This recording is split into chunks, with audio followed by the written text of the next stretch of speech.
가장 중요한 것은 예수 그리스도가 오셨다.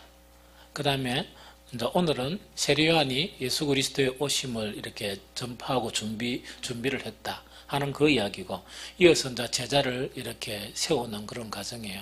그럼 다시 이제 조금 이제 요약을 하면, 복음서에서 가장 중요한 것은 유대인들을 이야기하면 너희들이 기다리던 누가요? 메시아가 오셨다 하는, 그게 이제 요지예요. 요지인데, 마태는 뭐라고요? 왕으로 오셨다 이야기다, 그죠? 이 왕이라는 개념은 왕 중의 왕. 그래, 우리 찬송에 보면 만왕의 왕, 만왕의 왕, 그렇게 왕 중의 왕. 그럼 왕 중의 왕이라는 건 그 밑에 왕들은 누가 있단 말입니까?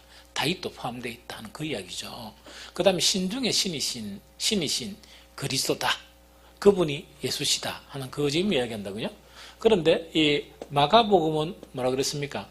그런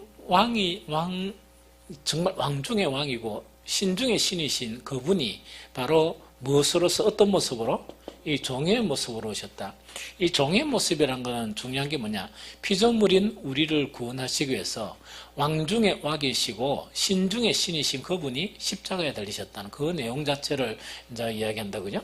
그 다음 누가복음은 뭡니까? 뭐를 이야기합니까? 인자라 이야기했다, 그죠? 그러면 예수님은 정말 이 신성도 가지고 있지만 또 뭐라고요? 인성도 가지고 있는데, 인성에 대한 부분을 강조한 그런 부분이다. 그럼 우리 지금 이제 요한복음이다, 그죠? 이 요한복음의 그 내용 자체는 이게 좀 어렵지만, 이게 뭐라고요? 성육신이라 이야기다, 그죠? 그렇죠? 그럼 성육신인데, 이 성육신은 물론 무엇이 성육신이냐? 그거를 이야기하면서 하나는 로고스다. 그렇죠? 그 로고스다. 이게 로고스는 계속 이야기했으니까 로고스고, 하나는 뭡니까? 생명이다. 영원한 생명이고, 하나는 뭐라고요? 빛이시다. 어둠이 있는 너희들에 대한 그런 빛이시다. 이 네 가지가 어떤 내용인가니까, 바로 이제 그리스도가 이 땅에 오셨는데, 정말 그리스도가 이런 분이 바로 그리스도다 하는 그거 지금 이야기하는 거예요. 그럼 문제는 이렇게 이제 됐는데, 그러면 요한복음 지금까지 한 거는 이 성육신, 즉 육신을 입어 이 땅에 오신 그런 분, 그 분으로 이제 묘사했는데, 어쨌든 간에 이제 지금 오늘 한 그 내용 자체는 뭐냐? 예수 그리스도께서 이 땅에 오셨는데, 예수 그리스도의 오심을 예비하는 사람이 있었다는 그 지금 이야기죠. 그렇죠, 그죠? 그 이야기예요. 그래서 요한복음 1장 6절부터 8절 보면 지난주에 했던 거다. 한번 읽어봅니다. 요한복음 뭡니까? 1장 6절에서 8절이다, 그죠? 다 같이 읽어봅니다. 시작. 하나님께로부터 보내심을 받은 사람이 있었으니 그의 이름은 요한이라. 그가 증언하러 왔으니 곧 빛에 대하여 증언하고 모든 사람이 자기로 말미암아 믿게 하려 함이라. 그런 빛이 아니요 이 빛에 대하여 증언하러 온 자라 하는 이야기다, 그죠? 그러면 어쨌든 가니까 예수님이 이제 공생의 삶 자체는 어디부터 시작되나? 요한복음 보면 이 세례 요한의 그런 뭡니까? 이 세례를 받고 난 다음에 공생의 이제 사역이 시작이 돼요. 그러면 지금까지는 드러나 있습니까? 예수님은 아직 안 드러났습니까?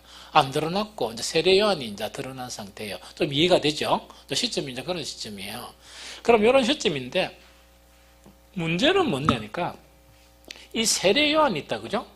이 세례 요한 자체가 이 예수님을 증거하고 이제 준비하는 그런 일을 해야 하는데, 이 세례 요한이 정말 이런 일을 하는데 너무 큰 영향력을 미쳐버린 거예요. 온 유대에 너무 큰 영향력을 미쳐버린 거예요. 그러니까 쉽게 이야기하면 발칵 이렇게 유대 사회를 흔들어 버린 거예요. 이렇게 그 이야기다, 그죠? 그러다 보니까 이제 그 너무 큰 영향력을 미치다 보니까 이 사람들의 생각이 있다, 그죠? 이 사람들의 그런 생각이나 그 결과가 어떤가니까 누가복음 3장 15절을 한번 봅니다. 누가복음 3장 15절. 누가복음 3장 15절. 누가복음 3장 15절.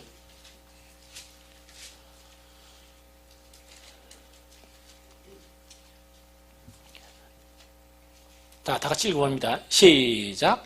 백성들이 바라고 기다림으로 모든 사람들이 요한을 혹 그리스도 신가 심중에 생각하니. 이런 불상사가 일어난 거예요. 그럼 이거를 갖다가 세 번역에 보면 더 뭡니까? 아주 눈에 확 들어, 귀에 이래 잘 들리거든요. 백성이 그리스도를 고대하고 있던 터에, 그러면 모든 백성들이 누구를 기다렸습니까? 메시아를 기다린 거예요. 백성이 그리스도를 고대하고 있던 터에 모두들 마음속에서 요한에 대하여 생각하기를 그가 그리스도가 아닐까 하였다. 그러니까 요한이 어느만큼 큰 영향력을 미친다고 하니까 사람들이 막 이래 완전히 막 휘저으면서 많은 사람들이 이제 그 당시에 그 유대인이면 모두 다가 이 메시아를 기다리고 있었던 거예요. 메시아를 기다리고 있었는데 이 사람이 바로 이 그리스도가 아닐까 하는 그런 생각을 이렇게 다 한 거예요. 그럼 이런 생각이 다 하고 사람들이 이제 온 사람들이 이런 생각을 하니까 사내들인에서도 이 소식을 들었겠습니까? 안 들었겠습니까? 들었죠. 들었다 보니까 오늘 이제 본문에 이제 시작되는 거예요. 어떤가 있긴 이제 어떤 일이 일어나는가? 이런 결과 때문에 어떤 일을 하는가니까 제일 첫 번째로 이제 사내들인데, 그죠? 이 사내들인이 이제 확인하는 거예요. 이 사내들인이 이제 확인을 하게 되는데, 오늘 요한복음 1장 19절이다, 그죠? 아까 읽었던 거. 다시 요한복음 펴면, 유대인들이 예루살렘에서, 보통 여기 예루살렘에서 누가 파송됐다 하면, 이건 어디서? 사내들인이라고 생각하면 돼요. 이 유대인들이 예루살렘에서 제사장들과 레위인들을 요한에게 보냈다, 그죠? 이제 이런 사건 자체가 일어나는 거예요. 그럼 사내들인에서 사람들이 딱 와가지고 몇 가지를 가지고 이제 질문하느냐, 한 4가지를 확인하는 거예요. 오늘 본문이, 오늘 읽었던 19절에서 보면 본문이 4가지입니다. 제일 첫 번째로 무엇을 확인합니까? 네가 누구? 내가 누구냐? 그럼 이거는 네가 누구냐 하는 이런 부분인데, 이거는 우리 성경 전체를 보면 어떤 내용이 있긴 해. 네가 그리스도냐 이걸 묻는 거예요. 네가 누구 하는 거는 뭡니까? 네가 뭐라고? 그리스도냐 이렇게 묻습니다. 그 다음에 두 번째 묻는 게 뭐냐? 두 번째 묻는 게 뭘 묻는 거니까 네가 누구냐? 네가 엘리야냐? 그러면 이 엘리야는 왜 물었습니까? 엘리야는 왜 물었는가 하니까 성경을 찾아보면 대부분 알아요. 말라기서 4장 5절을 한번 찾아봅니다. 말라기서 4장 5절이다, 그죠? 그 마태복음 바로 앞에 말라기서 4장 5절. 말라기서 4장 5절이다, 그죠? 자, 다 펴었습니까? 자, 읽어봅니다. 시작. 보라, 여호와의 크고 두려운 날이 이르기 전에 내가 선지자 엘리야를 너에게 보내리니 이야기다, 그죠? 그래서 모든 유대인들이 알고 있는 거는, 모든 유대인들은 다 모르지만 그 당시에 유대의 지도자들이 다 알고 있는 거는 뭐냐? 그리스도가 오실 때 반드시 그 전에 누가 먼저 온다? 엘리야가 먼저 온다. 그래서 모두 다가 뭐에 대한 연관사항인가 하니까 그리스도와 연관사항이에요. 그래서 물은 게 뭐냐니까 네가 엘리야냐? 이렇게 묻는 거예요. 또 무슨 말인지 알겠죠? 그 다음에 세 번째 묻는 게, 성경을 그냥 쭉 읽으면 이게 뭡니까? 잘 못 읽어요. 내가 뭐냐? 그 선지자냐? 이걸 또 물어요. 자, 이것도 어디 있는가 하니까 몇 절에 21절에 1장 21절에 보면 이제 딱 묻는데 2가지가 온다, 그죠? 뭐라고 묻습니까? 또 묻되 그러면 누구냐? 네가 처음에 뭐라 묻습니까? 엘리야냐? 이래 묻습니다. 그럼 엘리야냐 물고 그 다음에 아니라 하니까 묻되 네가 그 선지자냐? 그 선지자냐? 이걸 묻거든요. 그럼 여기는 혹시 그냥 알아맞혀 보세요. 그 선지자가 누굴까요? 그래, 맞기는 맞는데 이때 이제 그 선지자가 네가 그 선지자냐 이거는 묻으니까 신명기 18장 15절을 읽어봐야 돼요. 신명기 18장 15절을 읽어봐야 됩니다.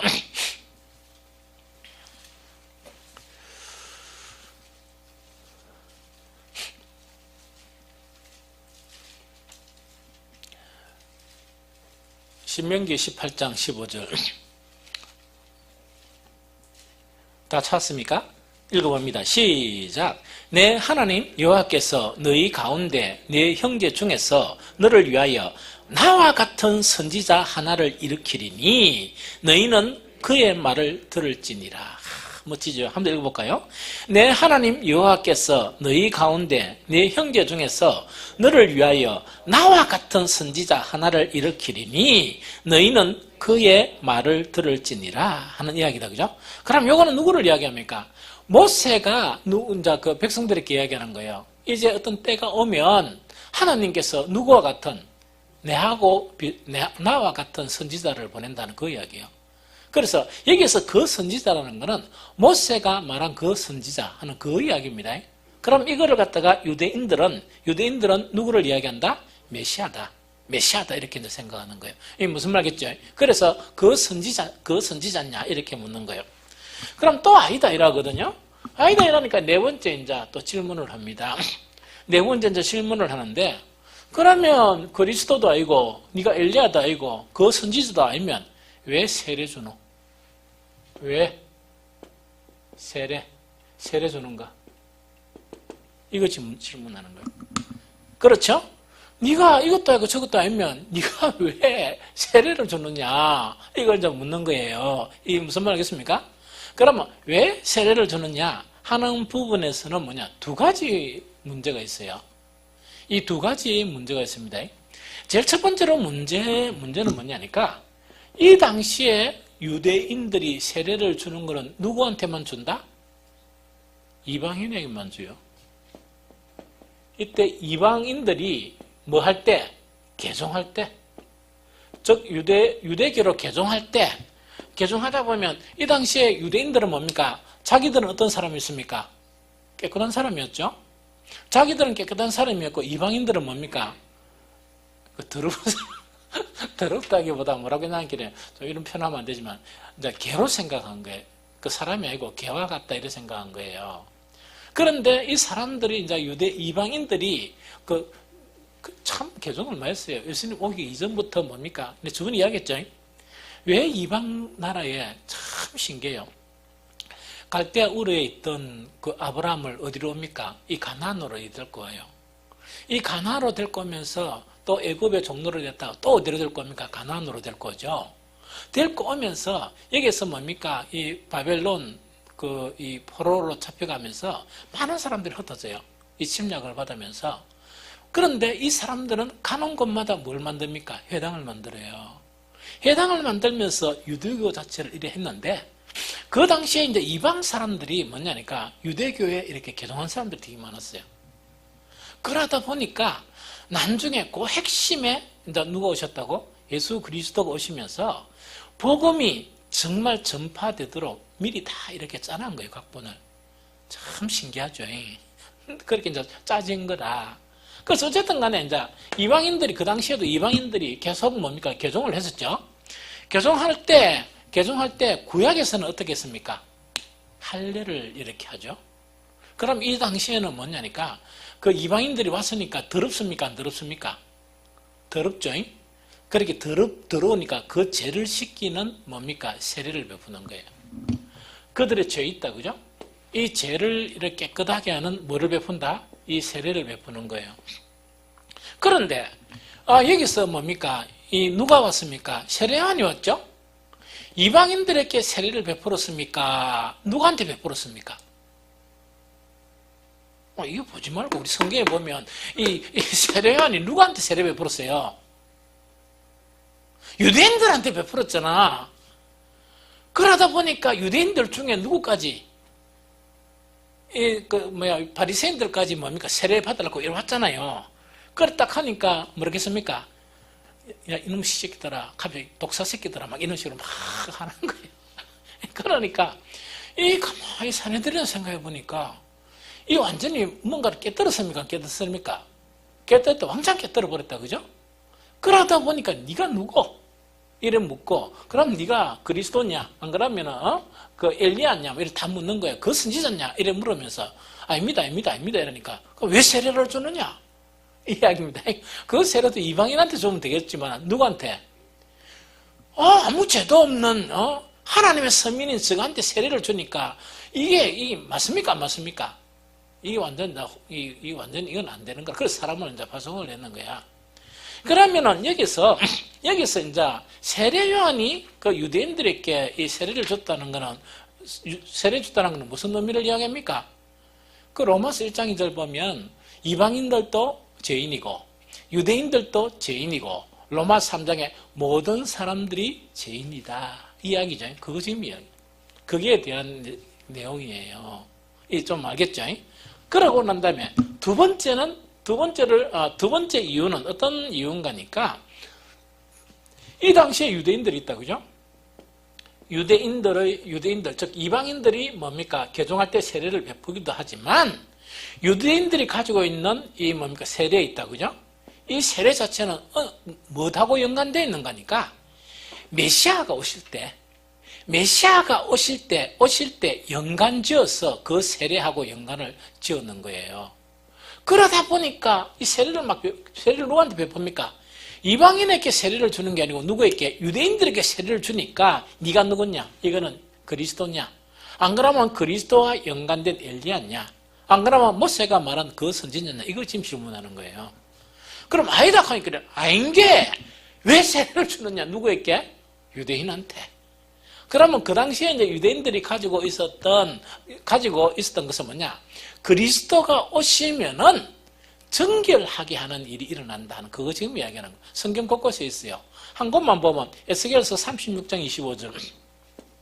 에스겔서 36장 25절이다, 그죠? 에스겔서 36장 25절. 자, 한번 펴볼까요?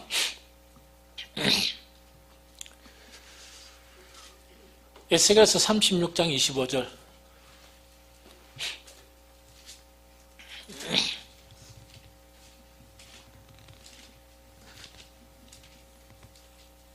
찾았습니까? 자, 읽어봅니다. 시작. 맑은 물을 너희에게 뿌려서 너희로 정결하게 하되 곧 너희 모든 더러운 것에서와 모든 우상 숭배에서 너희를 정결하게 할 것이며 하는 이야기다, 그죠? 그래서 이들이 생각한 건 뭡니까? 일반적인 세례는 누구한테? 이건 이방인한테 하는 것이고, 그런데 메시아가 오시면 이런 요 관련 연관구절이죠. 방금 읽은 요거죠. 에스겔 3장 25절 같은 그 연관구절들이 누구하고 연관지어서? 메시아와 연관지어서 일어난 사건이니까 유대인들한테 세례를 주면 누구란 말입니까? 메시아든지 안 그러면 메시아와 연관된 사람이 것이라. 그래서 확인을 하는 거예요. 좀 이해가 됩니까? 이제 조금 이제 내용을 알겠죠?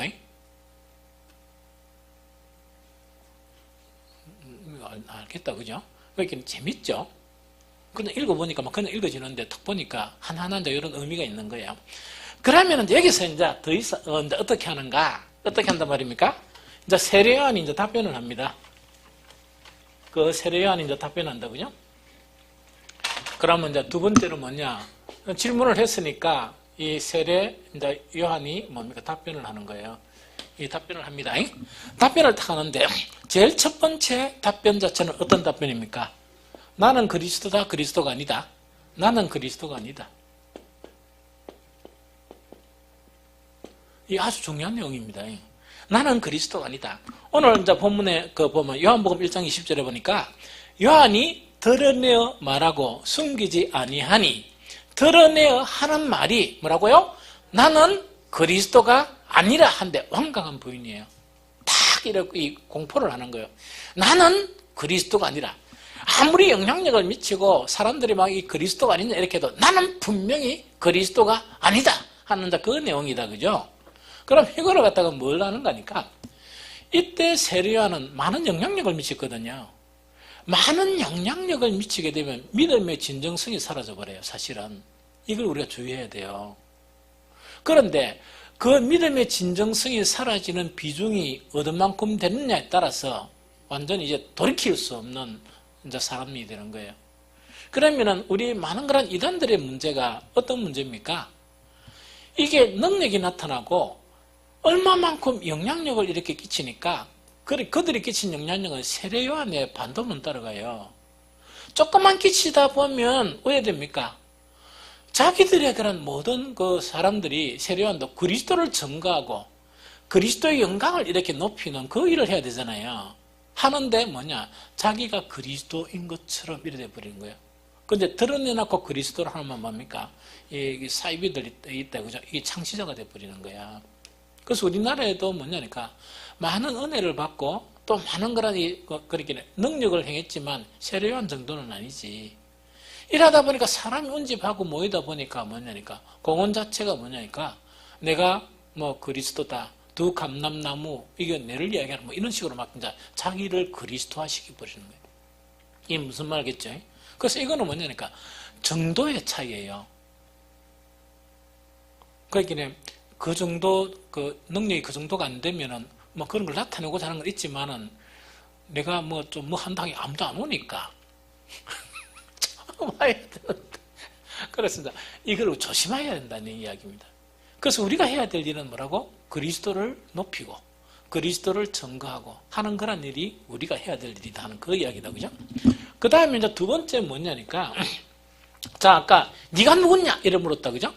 그거는 네가 그리스도냐? 이런 대답에서 나는 그리스도가 아니다. 그 다음에 여기서 네가 엘리야냐? 안 그러면 그 선지자냐? 하는 이거는 뭐냐니까, 네 직분이 뭐냐? 신분이 뭐냐? 신분에 대한 질문이에요. 이 신분에 대한 대답이 있다. 그죠? 이 대답을 어떻게 하는가니까, 이제 어떻게 하는가? 이래 합니다. 아니다, 아니다 하면서 두 가지 요지를 탁 대답을 해요. 한 가지는 뭡니까? 나는 단지 뭐라고요? 소리에 지나지 않는다. 나는 단지 광야에 외치는 소리에 지나지 않는다. 이런 거죠. 그래서 사실은 예수님께서 이 세례요한이 엘리야다 이랬지만은 이 세례요한 자체는 뭡니까? 나는 그런 선지자도 아니고 아무것도 아니고 나는 소리일 뿐이다. 나는 주님의 길을 예배하는 뭘 뿐이다고? 소리일 뿐이다. 이렇게 이제 이야기하는 거예요. 자기를 이제 대답을 하고, 두 번째 대답이 뭡니까? 요한복음 1장 몇 절이었습니까? 그 27절에 보니까 나는 주님의 신발끈을 이렇게 묶어주고 신발끈을 이렇게 관리하는 거죠. 그 담당하는 그 사람도 안 된다는 그 이야기입니다. 이 두 가지를 지금 이야기하거든요. 그래서 우리가 이제 여기서 이 세례 요한 자체를 통해서 배울 수 있는 게 뭐냐? 우리가 이제 직분을 수행하면서 이 자신의 신분을 아는 게 매우 중요해요. 이 무슨 말인지 알겠죠? 이 세례 요한처럼 그 세례 요한은 엘리야에 대한 신분으로 왔지만은 그걸 주장하지 않은 거예요. 그럼 우리도 뭡니까? 목사 신분, 그 다음 장로 신분, 안수집사 신분, 뭐 권사 신분 뭐 이렇게 있을 거 아닙니까? 있는데 이 세례 요한 자체는 뭐냐? 그 직임은 맞지만은 그 자체를 주장하지 않는 거예요. 단지 나는 뭐일 뿐이다? 소리일 뿐이고 나는 주님의 뭐를 감당하기도 벅차다. 신발끈을 푸는 그것도 나는 감당하기 벅차다는 그거 지금 이야기하는 거예요. 그럼 여기서 우리에게 가장 중요한 가르침이 뭐냐니까, 자, 이런 신분이 있죠.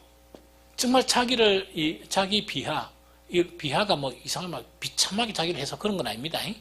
그러니까 어떤 이 겸손, 자기 어떤 주님 앞에 이 낮은 모습 있죠.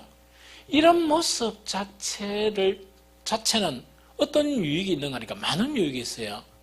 그 중에 가장 결정적인 유익이 어떤 유익인가 하니까 어떤 유익입니까? 능력이에요, 능력.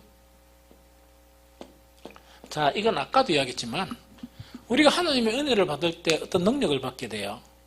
능력을 받게 되는데 이단들이나 안 그러면 막 이렇게 이제 다니는 사람들이 있다, 그죠? 한때 능력을 받았다가 능력이 사그러져 버려요.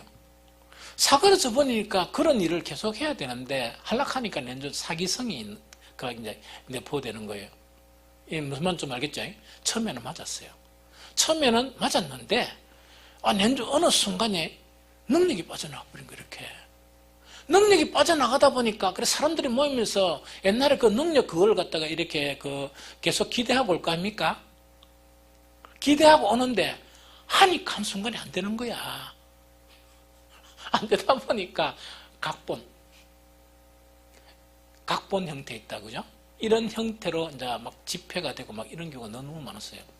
그러고 이단들 만든 그 사람들은 처음에는 정말 어떤 능력이 나타난 렌즈는 사그러져 버렸어, 능력이.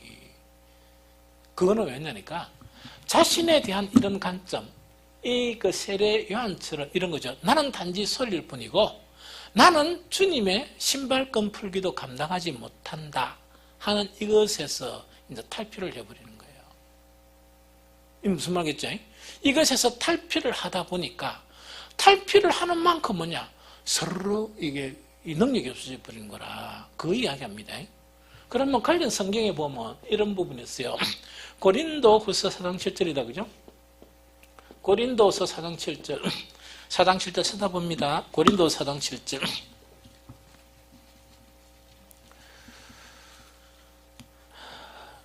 고린도 후서 4장 7절. 아주 중요한 말씀이죠. 자, 시작. 우리가 이 보배를 질그릇에 가졌으니 이는 심히 큰 능력은 하나님께 있고 우리에게 있지 아니함을 알게 하려 함이라 이야기죠. 이게 사도 바울의 고백이에요. 그러니까 세례요한도 능력 자체가 계속 나타나는 거야. 사도 바울도 능력이 뭡니까? 계속 나타났었어요. 그러면은 어떻게 해서 이 능력이 나타났냐? 이 고린도 후서 4장 7절의 고백이 바로 이 고백과 같아요. 나는 소리다. 또 나는 뭡니까? 주님의 신발끈도 풀는데 감당하지 못한다. 이런 거하고 똑같아요. 그러면은 바울은 이걸 어떻게 설명했느냐? 내가 있고 내 안에 복음, 주님이 있다 그러면 나는 뭐냐? 질그릇밖에 안 된다. 나는 질그릇밖에 안 되고 뭐라고? 보배는 누구라고? 복음이고 보배는 주님이다. 이런 고백이에요. 그럼 이런 고백이 있을 때는 하나님의 심히 큰 능력이 계속 나타나는 거라. 필요할 때 하나님의 심히 큰 능력이 필요할 때 계속 나타나는 거예요. 사실은. 그런데 이런 고백이 사라져버리면 뭐가 안 되는가? 능력도 사라져버려요. 그러고 한 가지 더 우리가 알아야 될 그런 말씀이 뭐라고요? 고린도서 12장 9절. 고린도서 12장 9절이에요.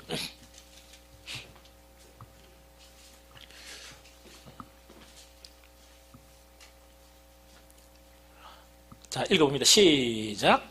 나에게 이러시기를 내 은혜가 내게 족하도다. 이는 내 능력이 약한 데서 온전하여 짐이라 하신지라. 그러므로 도리어 크게 기뻐함으로 나의 여러 약한 것들에 대하여 자랑하리니 이는 그리스도의 능력이 내게 머물게 하려 함이라 하는 이 부분입니다. 자, 이거는 뭐냐니까 누구든지 이렇게는 돼요. 이래 돼요. 이거는 이제 뭐냐니까 우리가 이제 임직이나 일을 하다 보면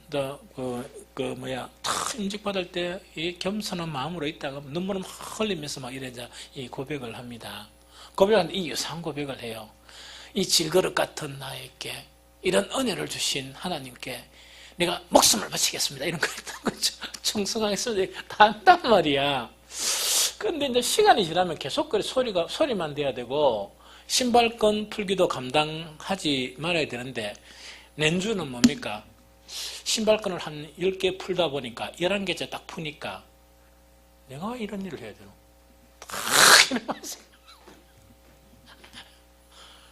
아니 내가 왜 이런 일을 해야 되나? 내가 이거까지 해야 되나? 이런 거 있다고 그죠? 근데 그래 되면 능력이 사라져버린 거예요. 이게 무슨 말씀 알겠죠? 그래서 이제 정말 이 참 진정한 믿음을 가진 사람들은 초지일간 주님 앞에서 이런 모습을 이렇게 가지게 되는 거예요. 이 무슨 말이죠? 이런 모습을 가지게 되는. 그래서 이제 뭐냐니까 정말 내가 나는 소리에 지나지 아니한 연약함, 막 이런 모습을 가지게 되면 이 채워지는데 내가 왜? 이제 이래 되면은 그 뒤로부터 없어져 버려요.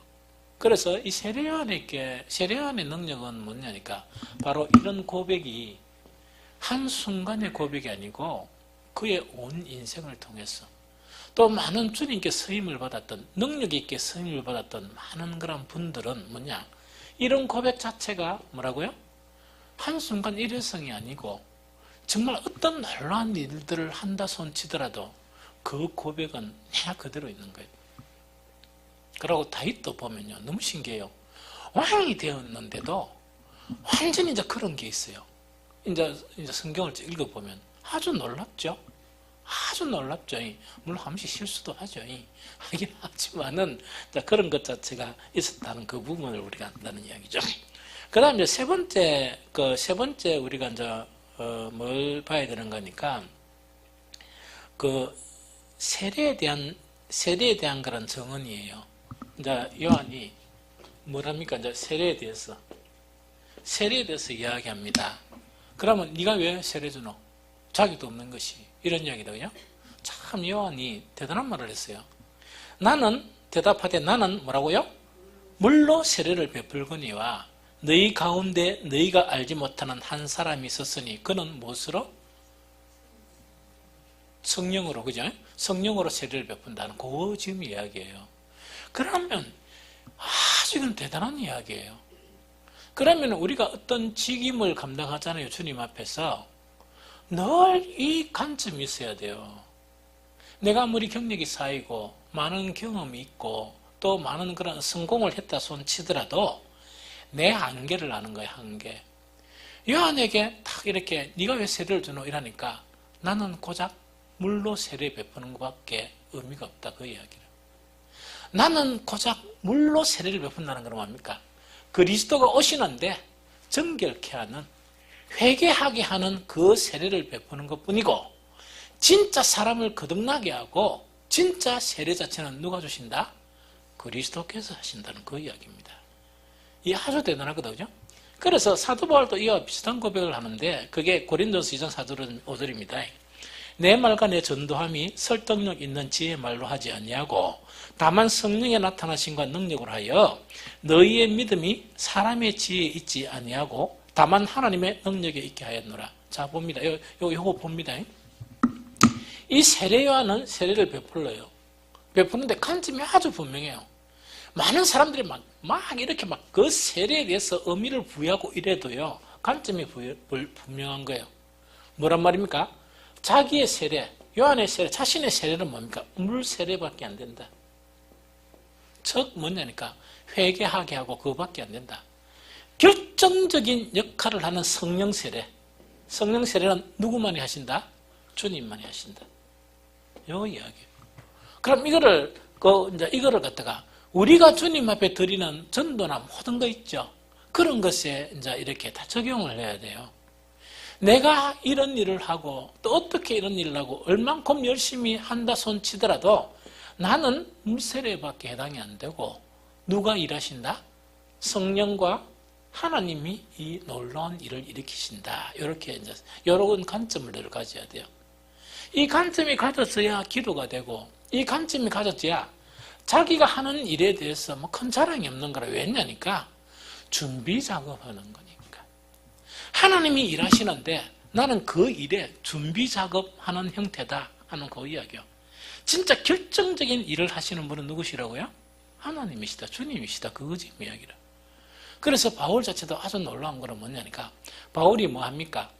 아주 완전 이 놀라운 그런 지식 또 놀라운 그런 이 배경이나 여러 가지 있대. 그걸 가지고 말씀을 전하는 거예요. 말씀을 전하면서 너무나 지식적인 거나 사상적인 거나 뭐 어떤 지혜적인 거나 이런 거를 도입을 잘 안 하는 거야. 왜 안 하니까 자신의 한계를 아는 거예요. 내가 그것만 가지고 하면 사람들의 믿음이 어떤 믿음이라? 아무짝에도 쓸모없는 사람이 영향력 안에 있는 그 믿음밖에 못 만든다 이야기입니다. 무슨 말이겠어요? 그거 하게 하기 위해서 나는 그렇게 하고 정말 이 성령을 구하고 능력을 구하는 거예요. 왜? 너희들의 믿음이 누구의 능력 안에 있게 하려고? 하나님의 능력 안에 있어야 구원이 일어나지. 하나님의 능력 안에 있어야 구원이 일어나죠. 그래서 이런 관점이 너무 중요해요. 이래 하면은 이 관점만을 가지면 아무리 열심히 해도 내가 하는 일에 한계성을 늘 생각하는 거예요. 우리 막 전도하고 막 일하죠? 항상 이렇게 생각해야 돼요. 이걸 생각 안 하면 힘들어서 못해요. 전도를 이렇게 했는데 결실이 왜 안 나타나느냐 이런 거 좀 하겠냐 그런 생각을 하게 되는 거야. 내가 할 수 있는 거는 바로 뭐냐? 준비하는 일이면 결실하는 그 일은 누구만이 할 수 있다? 하나님만이 할 수 있다. 그건 모든 일이 다 그래요. 지난 주일날 오늘 이제 그분 나누셨네. 여기에 보면 가정로 교회 이제 마치고 오래간만에 자유롭게 온천천 가려고 뭡니까 옷을 탁 가리고 모자 쓰고 딱 내려오니까 잡혀 벗어 보면 그 군사님이더라고. 잡히가 막 한 30분 온천점 못 가고 이야기 들었어요. 이야기 들었는데, 나 가정노예가 어떤 교회인지 몰랐는데, 그, 대형교회 있죠. 우리 교회가 좀 있다가, 대형교회 분란이 일어났거든. 그때 분란 일어난 두 분이 저하고 THM 같이 공부한 분이에요. 그 목사님이. 이래가 그 목사님 저쪽으로 가가지고, 무슨 조내관가 해가 그 2층에 이제 그걸로 가시고 또 이제 문제가 있었던 거야. 그 이후에 또 분란이 일어났어요.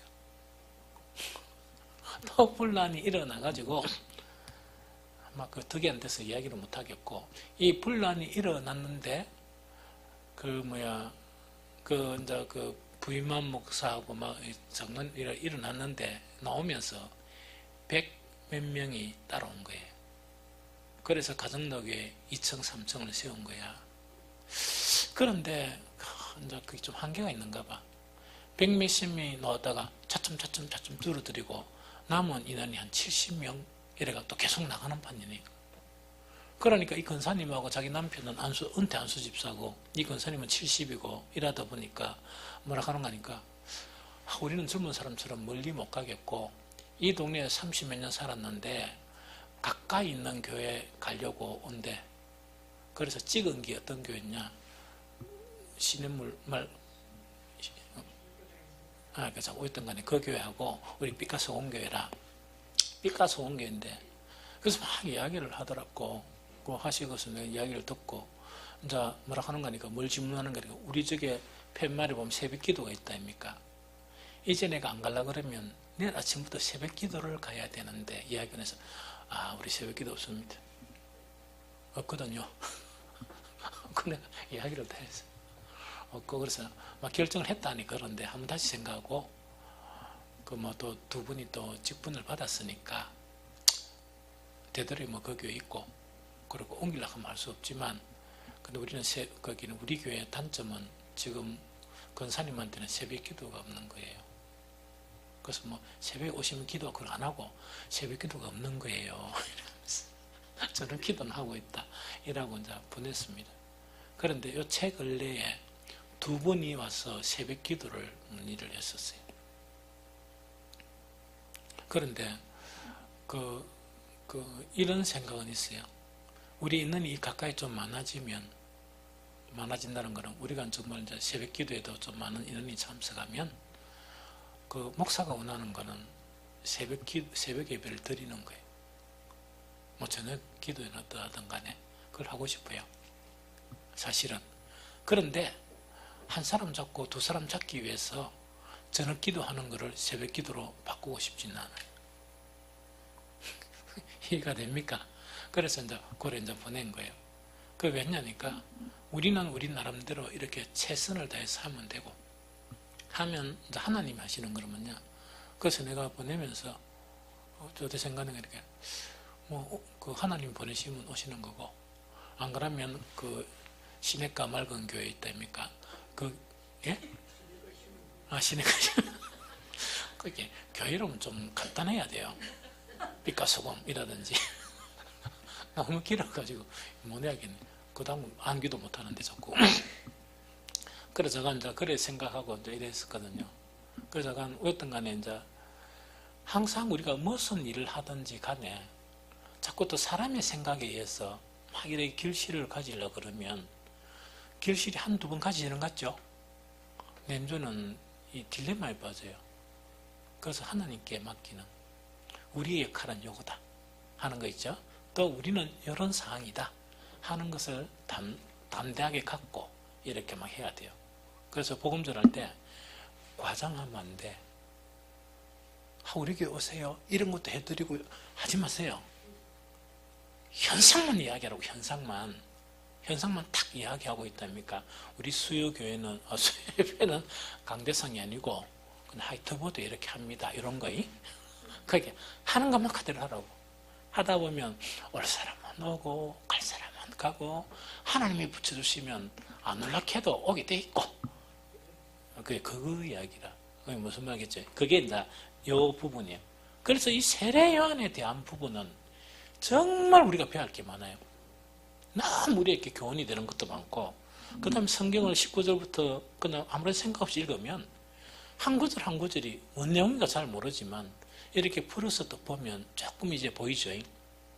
그럼 이거는 뭐냐니까 그만큼 그리스도가 중요하다는 이야기입니다. 그만큼 그리스도가 중요한데 그러다 보니까 이 세례요한에 확인하는 부분이 모두 다가 뭐하고 연관된 것이다? 그리스도와 연관된 거예요. 이게 무슨 말인지 알겠죠? 그러고 훌륭한 세례요한의 그런 답변. 이것이 오늘 본문에 있었던 그런 부분입니다.